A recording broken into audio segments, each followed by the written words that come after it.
Hey guys, Himanshu here, a software engineer based in Pune, and today we are having a podcast Computer Science Placement Run and Competitive Coding.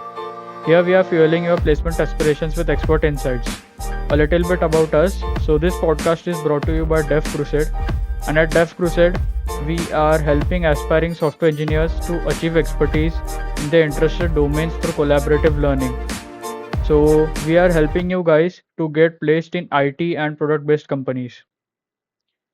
So today we have with us Toshit Kale, software engineer at NielsonIQ, and also he is Codeforces specialist and five-star Code Chef coder.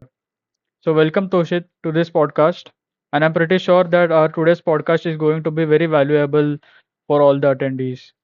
Think there are two modules in this podcast. First one being about Nielsen IQ, whole hiring process and what that company does and all that stuff. And second module is of competitive programming. So we will first start with the Nielsen IQ part, Nielsen IQ module, and then we will move to competitive programming part. So first question, Toshit, could you give an overview of Nielsen IQ? What are your day-to-day activities? Yeah, so everyday work, you mean? Yeah, everyday work. Yeah, so I work as a front-end developer here. So I work as at Angular. Mostly it involves creating new feature components. We have a website, Discover website. So we create new features new features and collect surveys and other stuffs. And yeah, I think it mostly involves that. Currently, I do have work from home, but I do live here in Pune. Yeah, I think my work is not that interesting. Let's yeah, go ahead. Okay. So Nielsen IQ is product-based company, right? Yeah, So what different products do they have if you can elaborate on that? yeah. So the major one is Discover. So the Discover website is their main revenue earner. So it generates different reports. Let's say you have a business for hardware, and they don't have small clients. Like let's say Amazon, Coca-Cola, they are their clients. So our folks will collect data at every store, like how much stuff is sold and everything, and they will collect the data, and they will give report based on that, how is the sales and how they can improve. So Discover, this is their main product. They have different other products like Connect Express, that is mostly based in China. They have other features like how you can improve your business basically. Yeah, these are the products. Yeah. Okay, fine. And by the way, even I am in Pune, so we'll definitely plan to Okay. meet up sometime. Yeah, yeah, sure, sure. Right. So, Toshit, let's go to the next question. What is uh, what is various salary package offered by National IQ for various roles available to freshers? So here we can also Yeah. talk about off campus. So if you can guide us on both on campus and off campus. Yeah, so when it came to when it was hiring for on campus, let's say 2 years back, they were hiring freshers. So what we got was CTC, they said about 12 lakhs. So it was like 50,000 joining bonus, and after 1 year you will get 1 lakh bonus. So like 10 lakh will be the base, 50,000 will be the joining bonus, and 1 lakh you will receive after 1 year. And other stuff was that medical expense and everything. So it was like 12 lakhs for freshers when they were hiring. But currently, from what I heard, they're hiring freshers, not especially campus hiring, I believe. So they are currently offering 10 lakhs only as a base, and they have removed the joining bonus and retention bonus. So yeah, 10 lakhs, and they have different roles. So let's say they are hiring for developers on their front end apps, and we also have role for like data scientist. And I am not sure about their package, but yeah, it ranges between 10 to 15 lakhs. Yeah. All right. So an average salary which is offered to freshers is around 10 lakh minimum, I will say. So it's a pretty good starting, we can say. So definitely you guys can check it out. If they have an careers page, you can check out how you can apply off campus, or you can even go to LinkedIn if it's there. Yeah. All right. So let's go to the hiring process, Toshit. So here is the question. How is the on-campus hiring process of Nielsen IQ? What are the different rounds involved? Yeah, so on, I think the Nielsen-IQ's process is one of the simplest one. You know, they just give out like 1 hour MCQ. They will be around 60 questions, if I'm not wrong, 30 to 60 questions, and yeah, you have to solve that accurately and quickly. And I think, yeah, they will segregate you. Like, let's say you have 120 folks in your department, so they will pick up, let's say, top 10 or something, and after that, sorry, top 30, 40. After that, I think they have their coding test, which has 2 to 3 questions. The questions are not too difficult. Let's say one or two will be lead code easy and one will be lead code medium. I sorry, it's two lead code medium and one lead code easy. But the questions were very recurring, were not like the competitive coding ones, right? Where you have to think a new some approach, and it was like straightforward one. Yeah, so these were the coding round, and after that we had a single interview round. I'm speaking about on campus. So single interview round happened. It was yeah, they around 1 hour, and they covered like basic oops concept. I was not asked about OS, but oops and memory storage and basic stuff. Then they moved to the coding part, coding questions. I think coding question was very simple. What I was asked, and they also asked about the solution which you gave at your coding test, right? So they will ask you, how did you solve that question, and yeah, just uh, ask few questions on that. Yeah, I think it was a pretty easy one. And if you are like at the border, let's say if your interview didn't go too well, then they might ask you for an HR round. Yeah, so I remember one folk was asked for that HR round, and yeah, he got selected also. So yeah, that was the interview round. All right. So, first of all, guys, it's possible that Nielsen IQ won't come to your specific college for hiring. So make sure that whatever Toshit is telling you about whole hiring process, you can consider this as a general hiring process because most of the companies are having 2 to 3 rounds. They are having a technical round, HR round. So you can definitely learn from this stuff and prepare yourself for other rounds, other companies as well, right? And second thing, I forgot to mention at the start that Toshit is specialist at Codeforces and he has 5-star rating on CodeChef. So if he's saying that some question is easy, it might not be that easy, but it's fine. So yeah, Toshit, so you said that there is only one interview round. So it was mix of HR and technical, or it was just technical one? First was mostly technical. They did ask some behavioral question at the end, 1 or 2 questions, but I believe 80% was technical and 20%, let's say, managerial or HR type. Yeah. All right. And as your current role is like front-end developer and you are working on Angular, so were they inclined towards Angular or were they asking all the fundamentals, whatever we learned in BTech? Yeah. So as a fresher, they won't ask you about specific technology. So they will focus on like basic concepts of uh, OOPS. Uh, some OS, some were asked about OS. So they will revolve around the basics, and they will ask you about your project also. uh, Few questions on project, like how it was and how did you do, few questions like that. Yeah. All right. So that's the thing, guys. And the first round which you talked about, the MCQ one, what sort of questions were there and what sort of topics were there actually in that round? Yeah, so similar topics of OS, OOPS, and TOC was not asked. Let's say cow memory management, like deadlocks and everything in OS which we have. I think that sort of stuff are there, and basics of algorithm, right? Let's say how what is the complexity of this, and finding root node of tree, how much time it's going to take. So basics questions. It was asked in MCQ. Yeah. All right. So again, in the MCQ, most of your subjects are going to cover whatever fundamental subjects are there, DBMS, OS, and all that stuff. So you have to revise that thing before going for even MCQ round. All right. Okay. So let's go. Let's move to the next question. So what is the statistics of people getting selected in each round? How many were offered full time? So it's of course 2 years back. So whatever you are able to recollect, you can tell us. Like we want a Yeah, sure. specific number. Yeah, last year, I think everyone was eligible because as it was like considered as a dream package, so like everyone was allowed to give the test. So let's say, yeah, everyone from CTech, IT, ATC was allowed to give the test. So let's say like there were around 400 people, uh, and for coding round, I think it was around 30 folks. Yeah, 30 folks for coding, and for interview they asked for about 10 people. Sorry, 15 to 18 people, and 8 people got selected. Yeah,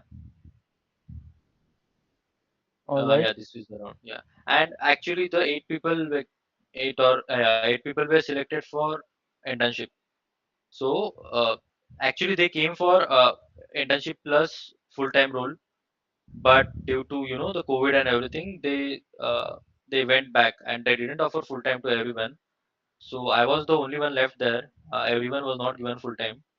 So yeah, I was only converted as full time. Yeah,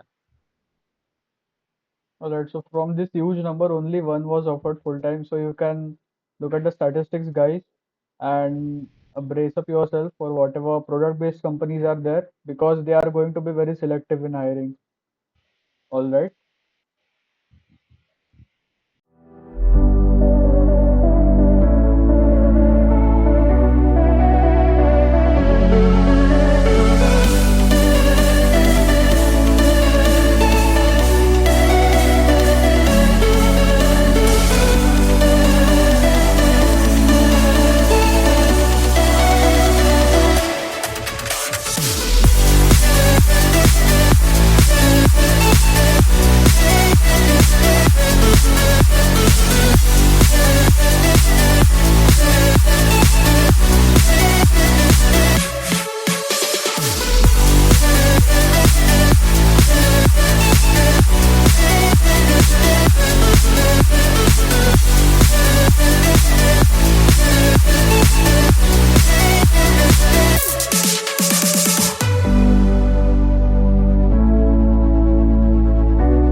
All right. Okay, so you spoke about internship, Toshit. So would you like to tell about what you guys did in that internship? Was there any stipend for that internship? And what was the criteria for getting converted to full time? Like, was there any exam at the end of internship or something? yeah. So what we did at internship was like we were given a mentor under different teams. We have different feature teams. So I was under one of my managers. So he gave us like yeah, he gave us petty tasks like writing unit tests, and at the end he gave us to build a particular component. For example, I will say I was given a toast component to build for a website. So I built that. He said that at the end he is going to evaluate me based on that. So I did create that component, and others were given similar tasks. I'm saying this for my team, like whoever were under my manager. Some other folks were not given the this test at all. So this was not a test. This was like a way of your manager to judge you. So yeah, it was like that. There was not any written test or anything like that. So manager at the end will give you rating how you performed at the internship. So day-to-day activities were not like generalized what we do. So if our manager asked us to do this, then we did that. Yeah, it was not a structured way. So talking about second part, we did have a stipend. It was 30K. We had internship for 3 months, but I was extended for 4 months. So 1 month I had extra. So initially it was for 6 months when they said, but due to COVID they said, yeah, let's go back. So it was like 3 months. Yeah, 30K stipend. Sorry, I forgot your last question. What was it? Uh, Yeah. Yeah, it was about whatever like general thing you did in the internship and all that stuff. That's it. yeah, I said it was not generalized. So whatever our manager asked, we did that. Yeah,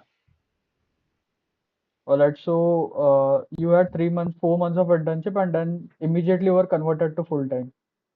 yeah. Actually, there was a requirement at my team, let's say, so they wanted me earlier than other folks.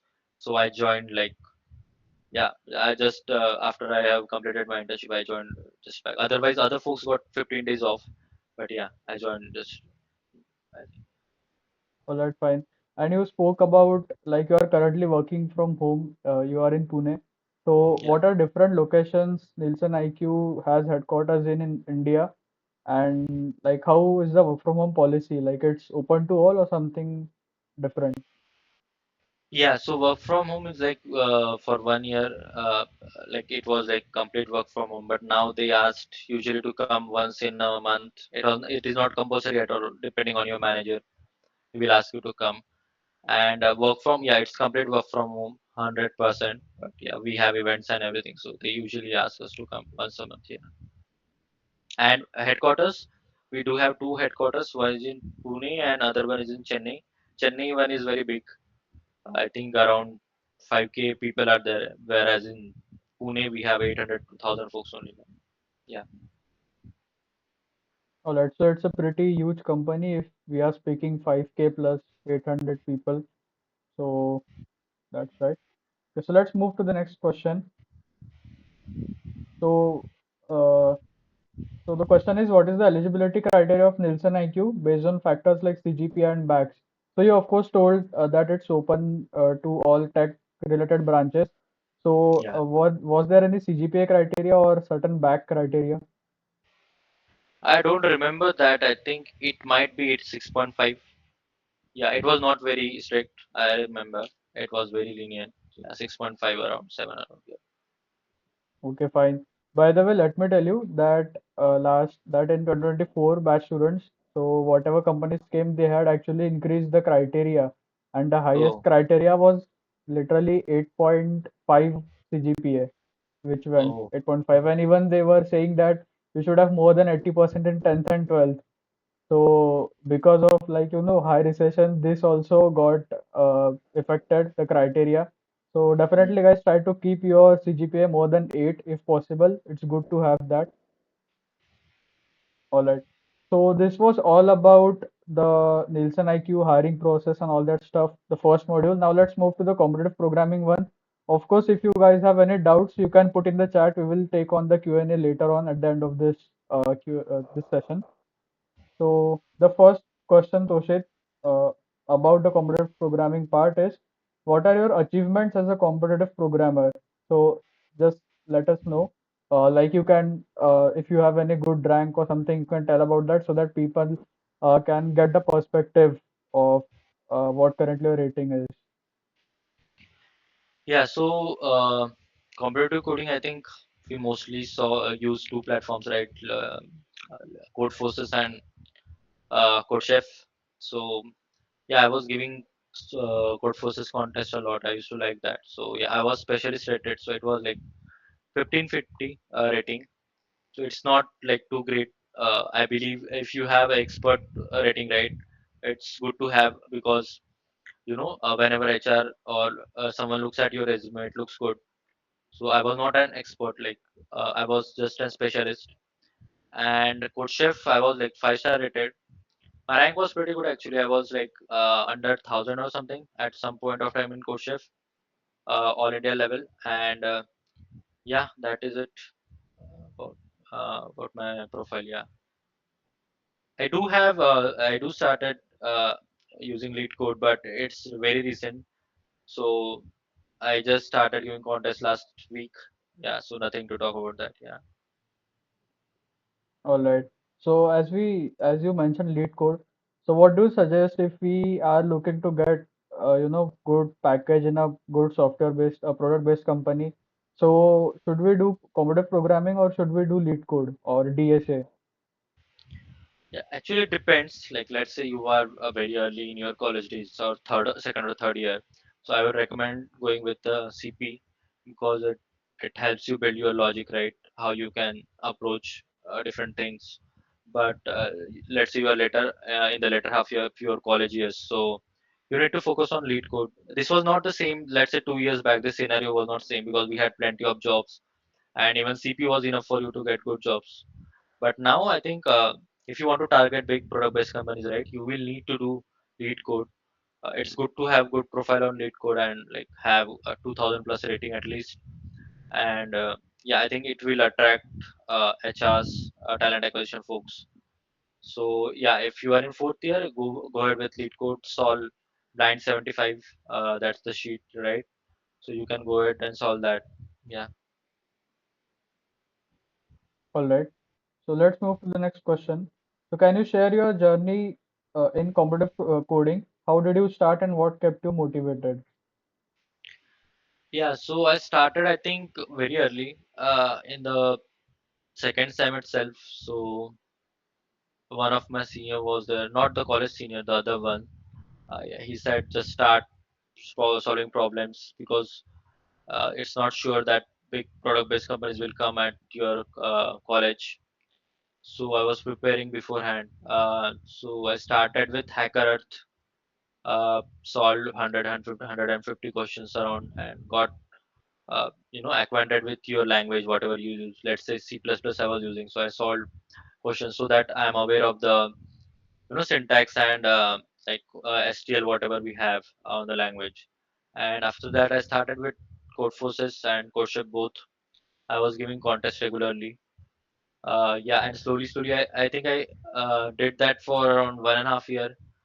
Uh, then after second year, I don't know what got into me. I started thinking about Gate, so I prepared 1 year for Gate and gave Gate at third year itself. Then yeah, then again started CP. Yeah, this was my journey. Yeah, All right. Okay. So one key takeaway from this, guys, is start early. yeah, It it will be very beneficial for you in the long run. All right. So let's move to the next one. What were key challenges you faced while starting out? How did you overcome them? key challenges is like at the beginning you are going to be bad, right? If you see at your ranking and leaderboards, you won't be, let's say, even at the top 20% or 10%. You need to upsolve every time, right? You will see other folks solving more questions and uh, having good rank. You need to upsolve every question. Let's say you were not able to solve the question today, solve that at the evening or tomorrow, whatever we were not able to solve in the contest. So you will gradually increase your level, right? So yeah, that's how you overcome that. Uh, yeah. All right. All right. Okay. So let's move to the next question. So how do you approach a problem when competing or when solving that problem? Do you have any specific strategy for breaking down a problem? Yeah, so actually you will learn a lot when you solve problems, right? Where you are struggling. So it depends on particular person where which mistakes are you making. But generalized way is like uh, read the problem thoroughly. Don't try to go ahead and just code like thinking that you got the problem. Go through that. Try to and think about a solution uh, after reading a complete problem, and then when you have have an idea about your solution, try to check that with the test cases which is given, like sample test cases. Check whether it's the whether you're getting the answer, and think about other, and I even after getting that, just give a second thought, like, is there any simpler process for solving the similar question? Is there an alternate solution? Is there that it will reduce your implementation time? Check that whether you can implement better data structures, right? Let's say using vector you can better use maps, it will reduce your time, like not literally time speaking about question time, but solving time.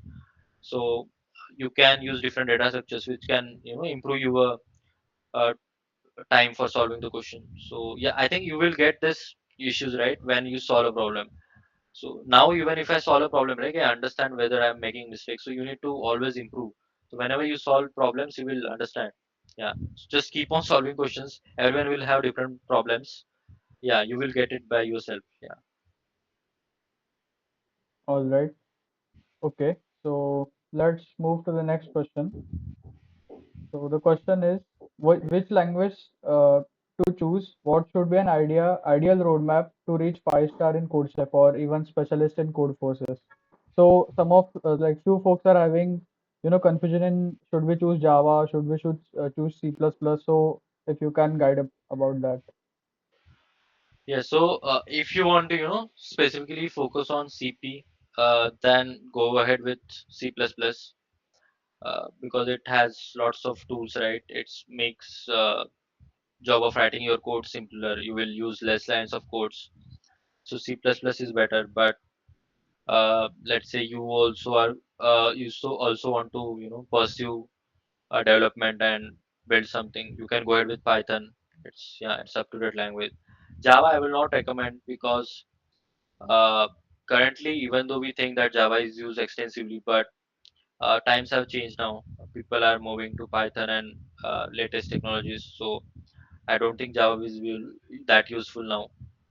And CPP, like C++, is not used in uh, let's say in industry. CPP is not that used, but yeah, CPP is good for problem solving for competitive coding. Yeah.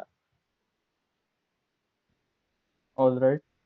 So, there are certain times like few people are saying that they are in final year and till final year they have coded in certain language like for example we can say C++, and some of the seniors may be saying that in placement rounds if you use Python there are a lot of inbuilt tools or inbuilt those functions which will make the coding fast. So just to summarize the question, should we change the language in final year, whatever we have experienced till now in coding for just the sake of placements? So what do you think about that? No, I don't think so. Because let's say you are in interview, right?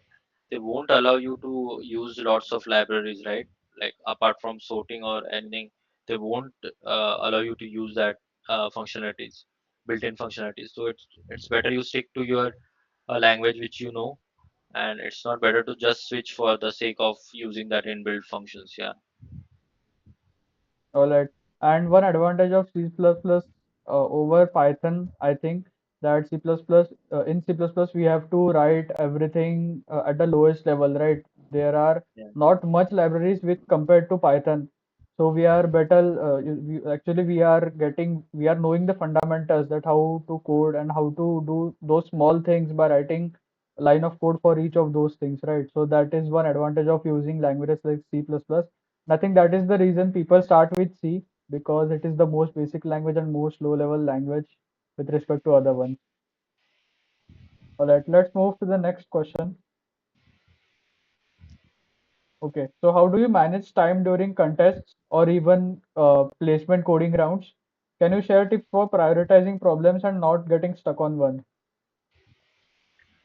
Yeah, so it depends on the phase you are in, right? As I mentioned, if you are in second, third year, you can spend more time on CP. But as if you are in fourth year, look, contest you have to give like whenever you have contest, right? You have to find time like 2 hours. It's not a big deal, right? And you have a contest like let's say once or twice in a week. So I think 2 hours is not a big deal. You can find that time for contest. And talking about practice, so if you are at the initial days, right? If you are just starting out, let's say second year, and you haven't solved a lot of problems, if you are not able to get the click that in 5 to 10 minutes, go ahead and look at the solution quickly and try to solve it, and take a look at the solution. This is how you will understand like different approaches, different algorithms. You will understand like that. Do this for like let's say 150 and 200 problems, and like if you are little more experienced, right, on the third year or you have solved more problems, don't try to look at the solution immediately. It's not a good practice. Give at least few hours. Let's say if you're not able to solve today, try come back tomorrow, try to solve that, because you might have seen that even if you have seen a solution, it is not guaranteed that you will remember that whenever that question comes back to you again, right? So you will get the question next time right when you have solved the question on your own. So it's better to get the answer on your own, but initially you will need to look at the solutions. Okay, when you are expert, then just give yourself more time. And still, if you are not able to get the answers in 1 or 2 days, then look at the solution. And fun one solution, as I said, if you don't know the answer, go for a next question, try solving that, and just stack the questions. And if you are not able to, then tomorrow try that. If you are not able, then look at the answer. Yeah. All right. Okay. So let's move to the next question. So how has competitive coding helped you in your career? So of course, one advantage, one thing for you is you got a better starting package. So yeah, especially in technical interviews or job placements. Any different sort of perspective you can tell us? Yeah, so I think if you know CP, right, and you are good at that, you won't be that afraid of, online assessments. So we call that, like, whenever you apply for a company, right, they will send you a test link, and it will be a coding questions. If you are if the company is good, and the questions will be new. Okay, so if you know CP, right, you won't be afraid of solving new questions. And if you just know repeated questions of lead code, then you will be hesitant for solving the first round. Interviews, of course, you will have an edge because you know the repeated questions, and interviewers you usually don't create the problem on their own, and they have repeated questions, so it won't be an issue. But CP does give you an confidence, right, that you can solve new questions, you can create something new on your own, so it does help you. Yeah, and not only it here, let's say you are going to switch or something, it's going to help you a lot. Yeah. All right. So let's move to the next question. Okay. So this is more like not much related to competitive programming, but more related to the whole general scenario of hiring. So what should be in a resume to crack an interview? What should be an ideal resume we can say? Yeah, so as a fresher, I think you won't have a lot. So, firstly speaking, if you have an internship experience, do add it there. And let's say if you don't have internship experience, try to get one early if possible. Or yeah, certificates won't help a lot because it doesn't give authenticity that you know that these days. But it's, yeah, if you have, you can add it in your resume. Yeah, so just follow, firstly speaking, just follow the good templates of resume. Don't have that, colorful templates. It doesn't look good. Just have a black and white template, simple. Have first education, right? First, uh, let's say if you have good grade in 12th or 10th, add that. And if you don't have, don't add that. No worries. And just add your college GPA. It's necessary. So education first part, then experience should be your second part. Let's say you have internship experience or anything, just add that. Third, you should cover your achievements, right?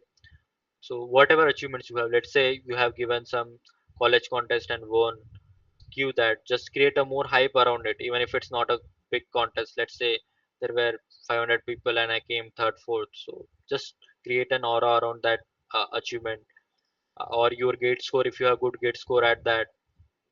And yeah, that's about achievement part. Then go ahead to and create a separate part for technical skills, right? And try to include as much technology as you can, because you might know about ATS, right? So ATS is like, they will scan your resume before, you know uh, before even reading the resume. So it's like automated stuff. So for that, you need to add some skills, add languages which you even know slightly. Don't worry, it's not going to impact your interview. Add that language, add that technology, and try to make it ATS friendly. When you are done with your resume, just go ahead and search, what is your score of your resume, like ATS score.